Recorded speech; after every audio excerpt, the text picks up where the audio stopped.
Citizen Kane, released in 1941, directed by Orson Welles, starring Orson Welles. Oh, and it also starred Joseph Cotton, Dorothy Cummingore, and Agnes Moorehead. This is the sacred cow of cinema, and I feel slight pressure when reviewing this film because this is the movie that everyone reveres. Some people avoid watching it because they've been told that it's the greatest film ever made.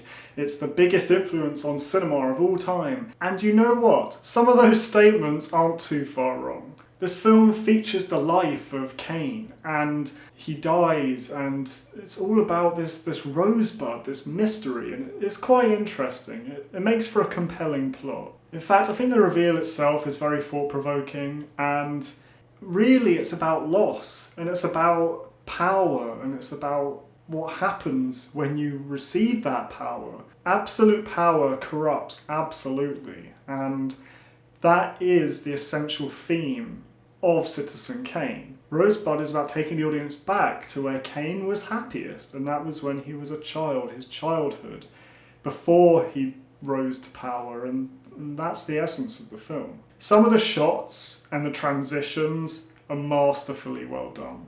There's the photograph taking, there's the scene where he and his wife are having breakfast, and it skips ahead over the course of breakfast through their marriage, and you see their marriage evolve.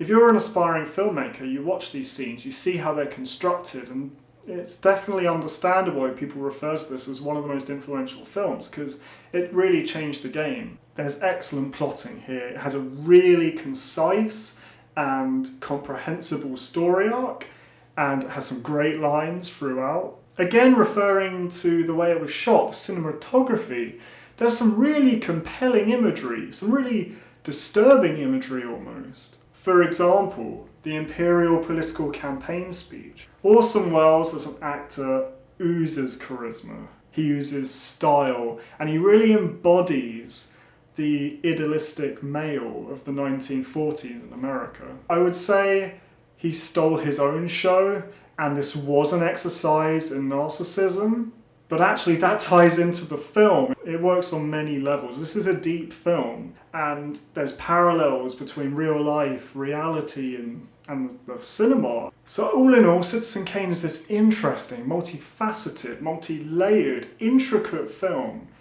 And I can understand why people hold it in such high esteem, because at the time, there's nothing like this. This is truly groundbreaking cinema, the likes of which you just would not see today. And I gained an appreciation of why people tout this film. However, I feel that this film does have some blemishes. It has not necessarily flaws, but failures.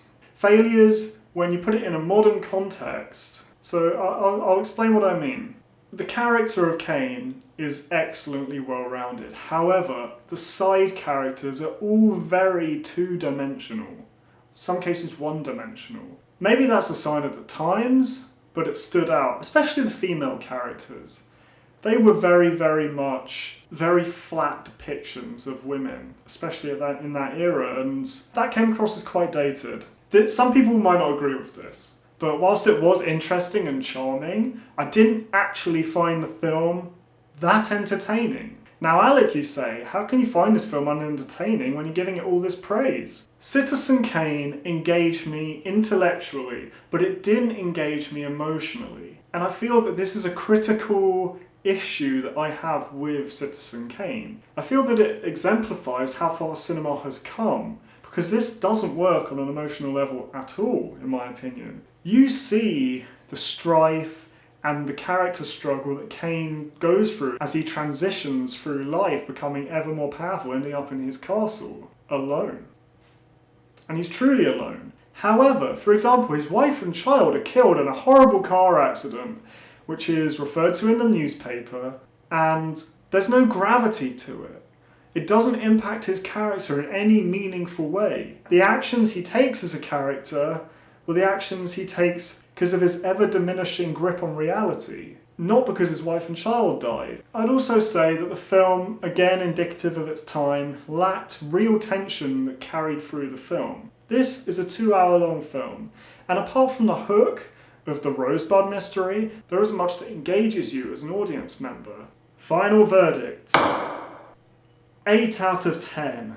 Platinum rating. This film is entitled to its platinum rating, which is the highest rating I can possibly give it in terms of its influence, its prestige. This film has resonated throughout cinematic history, but as a film unto itself, I feel it lacks the heart, the emotional depth that most modern films can achieve, and it lacks a central conflict. If you're studying film, this is the film you want to watch. Orson Welles was 25 when he directed and starred in this masterpiece. I mean, that alone is absolutely astounding. Given its age, it's absolutely fantastic. It really is fantastic. The best way I can describe Citizen Kane is that it's perfect, in the same way a machine is perfect.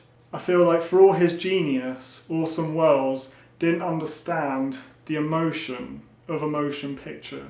Now, I might receive a lot of flack for that, but that's just my humble opinion. So, 8 out of 10, platinum rating. It's a great film, but maybe not the greatest. Thank you for watching this video. If you've enjoyed it, don't forget to subscribe. Also, we are trying to work out the people's choice for the top 100 films of all time. If you have an opinion, if you love films, fill out the survey and make sure that your opinion is heard.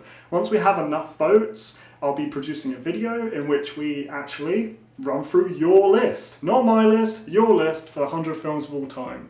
So, have your say. I've been Smart Alec, goodbye for now, and until next time.